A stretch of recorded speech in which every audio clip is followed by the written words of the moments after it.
আসসালামু আলাইকুম বন্ধু, একটা সুখবর দেই। अच्छा। সুখবরটা হইলো এদের স্বর্ণের দাম 2,60,000 টাকা হয়েছে, শুনছো তো? কারণ তোমরা তো আর এই দিন থেকে বেল হইতা না, তো 35 বছর আর হয়েছে, বেল হয়েছে 26 বছর বয়সে।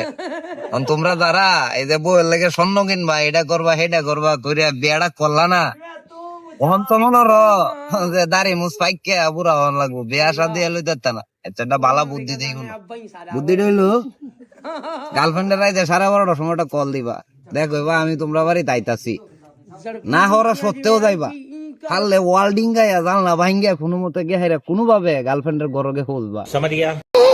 ভালো মন্দ কিছু করণের দরকার নাই, টিপ মেরে বয়ে থাকবা। যে বালা বাড়িত কই যাইব, অন্য গার্ডিয়ানরা শুনবো, আয়া দইরা দিব, কট দিব, ফিট না, আল্লাহ রহমত বিসমিল্লাহ কইরা কবুল ভরায় বেড়াই দিন রাইতে ভরাই দিব। কয়টা তিউরি দিলাম, স্বর্ণের ভরি অতটিয়া স্বর্ণ তো দিতে নাই, জীবনে হালার পুত মুরাদ নাই। ठीक है। বিয়া হয়ে গেল, ধরা গাইছো, যেটা কোনো বিষয় নাই। বিয়া তো হইলো, মানে বিয়া তো করলে কোনো মতো আমার কয়টা ফিট দিও। হ্যাঁ, পালা দেখো।